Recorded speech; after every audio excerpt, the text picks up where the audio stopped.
खेलते हैं गुर्जी होली।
और पूरे विश्व में रह रहे हमारे सभी समस्त सनातन धर्म प्रेमियों को इस होली महोत्सव की ढेरों शुभकामनाएं। ये होली सप्ताह प्रारंभ हो गया है।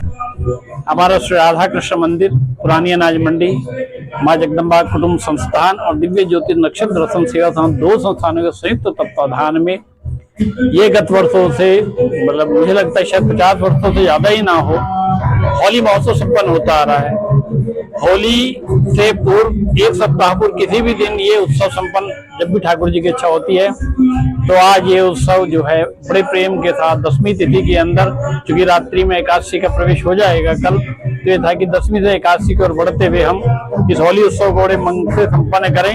तो आज ये वही उत्सव संपन्न किया जा रहा है। इसमें माँ जगदम्बा कुटुंब से जुड़े हुए जितने भी अनुयायी हैं सहारनपुर नगर के, वो सब पधारे हैं, लेकिन आसपास के जनपदों से, शहरों से भी जो लोग शिष्य परंपरा के लोग वो भी आ रहे हैं। ठाकुर जी का होली महोत्सव बड़े धूमधाम से संपन्न करते हैं और बड़े ही विधिवत तरीके से पहले भगवान का अभिषेक होता है, पूजन होता है, पूजन के बाद भगवान का पूरा चंदन लेपन किया जाता है और चंदन भी अष्टगंध का चंदन बनता है, घिसा जाता है और इसके बाद उसी चंदन का ही लेपन भगवान को किया जाता है। कोई शुद्ध सात्विक गुलाल हो तो वो भगवान को अर्पण और सुगंधित इत्र भगवान को लगाया जाता है। ये परंपरा एक लंबे समय से चलती आ रही है और इसके बाद फिर सब लोग बड़े आनंद उसके साथ फूलों की होली और चंदन की होली ये संपन्न करते हैं। तदोपरांत सब मिलकर फिर भोजन प्रसाद आरती आदि इत्यादि संकीर्तन का आनंद उत्सव रहता है। ये उत्सव बहुत समय से चलता रहा। ठाकुर जी से प्रार्थना कि संपूर्ण विश्व पर अपनी कृपा करे, सबके घर में ऐसी रंग भरी होली, आनंद उत्सव की होली, प्रसन्नता की होली, सुख समृद्धि की होली मने और हमारा राष्ट्र कल्याण हो, हमारे राष्ट्र जो है विश्व गुरु के रूप में चमके। ये भी प्रार्थना हमारी ठाकुर जी से है और हमारे भारत का गौरव संपूर्ण विश्व के अंदर धन वैभव के साथ संपूर्ण। जय जगदम्बे की। दहन को लेकर भी कुछ भ्रम है, लेकिन भ्रम तो नहीं कह सकते उसको, क्योंकि 2 मार्च में ही होली है रात्रि में, और होली के दहन को लेकर जो ब्रह्म है उसमें सही बात तो यह है कि रात्रि में 12:50 के बाद ही अच्छा मुहूर्त है। लेकिन कुछ विद्वानों ने एक मुहूर्त संध्या काल में, प्रदोष काल में भी दिया है, लेकिन वो अल्प लोगों ने उसका महत्व दिया। मतलब हम उसको नकार तो नहीं सकते, लेकिन अगर ज्योतिष सूत्र की बात करें, ज्योतिष सिद्धांतों की बात करें, तो अर्धरात्रि में 12:50 के बाद जब 2 तारीख में से हम 3 तारीख की तरफ प्रवेश करते हैं तब वो होना चाहिए। और 3 तारीख में फिर दिन में ग्रहण काल रहेगा, जिसमें प्रातः काल से ही जो है सूतक लग जाएगा, जिस कारण पाठ नहीं हो सकते, होली धुलहंडी उत्सव नहीं हो सकता। तो होली जो जलाने वाली है, जो दहन वाली है, वो 2 तारीख में रहेगी और जो फागोत्सव है, जो फाग है, वो 4 तारीख में रहेगा। 3 में ग्रहण रहेगा, 3 में ठाकुर द्वारे बंद रहेंगे और सब मांगलिक कर्म उस दिन रहेगा। तो वो साधना का समय, उस दिन सब लोग मिलकर साधना ही करेंगे। होली पूजन का समय तो आप प्रातः काल से भी रख सकते हैं, कोई ऐसा विषय नहीं है 2 तारीख को। वैसे तो मध्याह्न काल के बाद का ही समय है, क्योंकि संध्या काल की वेला में ही पूर्णिमा का प्रविष्ट होगा, तो उसी काल के अंदर ही हमें पूजन करना चाहिए। अच्छा समय तो वही है। लेकिन चूंकि 3 तारीख में पूर्णिमा का पूरा समय हमें सूतक में मिलेगा और ग्रहण में मिलेगा, तो इसलिए उस दिन होली पूजन का एक अल्प समय संध्या काल में मिलेगा बहुत। तो इसलिए अधिकतर विद्वानों ने ये मत तो दे दिया है कि होली पूजने वाली 2 तारीख में ही रखें। दहन में लेकर थोड़ा सा भ्रम है, लेकिन उसमें अगर हम ज्योतिष सूत्र की बात माने तो अर्धरात्रि में 12:50 के बाद का ही समय दहन का सर्वश्रेष्ठ है। लेकिन एक जो है भद्रा के कुछ और जो है मुख्य काल को बचाकर कुछ विद्वानों सहमति दी है, उस बात को भी हम नकार नहीं सकते, क्योंकि वो विद्वानों की सहमति है। इसलिए जो भी विद्वान लोग कहें उसको स्वीकार कर लेना चाहिए हम रही है, लेकिन अधिकतम मत जो है वो अर्धरात्रि के बाद। थोड़ा खुलो यार, आप फैला दो ना इनको, थोड़ा के अरे इधर देखिए, शंकर भगवान की जय। लाओ गायत्री दो भाई साहब, इधर विधायक जी हाथ लगा लो, दोनों भाई दिख नहीं रहो, पास से जी को दे दे, सामने या पीछे से बस सामने भाई साहब, सामने। माता की अबे पार्षद को झुका ही रहना चाहिए।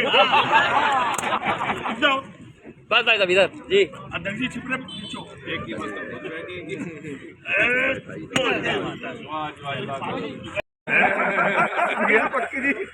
मैं तो कह रहा पापा जी, आप सबकी मतलब इन दोनों क्षेत्रों में दोनों के लिए प्रमुख रूप से आप लोगों का कहना था कि बन जाएगा।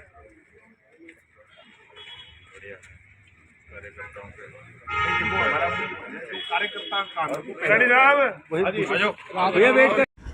आओ देखिए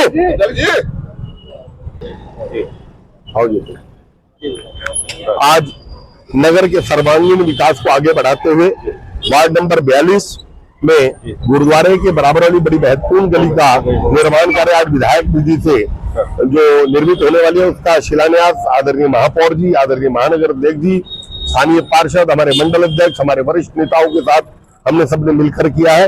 इसके साथ साथ अभी एक बहुत महत्वपूर्ण सड़क वार्ड 38 माधोनगर में विष्णुपुरी वाली सड़क का भी शिलान्यास किया जा रहा है। और इसके अतिरिक्त नगर के अन्य क्षेत्रों में भी सभी निधियों से जिस प्रकार से विकास को सहारनपुर की गंगा में आगे ले जाया जा सकता है उसको करने का प्रयासरत है। और बहुत जल्दी और भी अन्य सहारनपुर को कई सौगातें मिलने जा रही है, जिसमें बस अड्डे का भी शिलान्यास बहुत जल्दी हम लोग करने जा रहे हैं। तो मैं सहारनपुर वासियों को इसके लिए बधाई देता हूँ। निरंतर यशस्वी मुख्यमंत्री योगी आदित्यनाथ जी के मार्गदर्शन में सहारनपुर विकास को नया आयाम स्थापित कर रहा है। इसी क्रम में आज विधायक निधि के द्वारा नुमाइश क्रम में एक सड़क के कार्य का शुभारंभ हुआ है और अभी सहारनपुर डेवलपमेंट अथॉरिटी के माध्यम से विष्णुपुरी माधोनगर में एक बहुत ही महत्वपूर्ण सड़क जिसमें जलवृष्टि के दौरान काफ़ी तकलीफें होती थी, उसके कार्य का भी शुभारंभ होने जा रहा है। निरंतर सहारनपुर शहरी विकास की दृष्टि से हर दिशा में आगे बढ़ रहा है। इसके लिए यहाँ के क्षेत्रवासियों को बहुत बहुत शुभकामनाएं और यशस्वी मुख्यमंत्री जी का बहुत बहुत धन्यवाद। हमारी ट्रिपल इंजन की सरकार, केंद्र की सरकार हो या राज्य की सरकार हो या हमारी स्थानीय नगर निगम की सरकार हो, पूरे सहारनपुर के सर्वांगीण विकास के लिए कृत संकल्प है।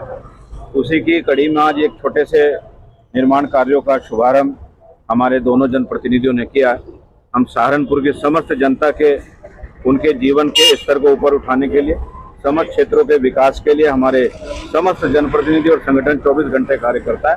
माननीय प्रधानमंत्री जी और माननीय मुख्यमंत्री जी के दिशा निर्देशों में हम सहारनपुर के विकास के लिए कृत संकल्प हैं। उसी की दिशा में आज ये कार्यों का शुभारंभ हुआ।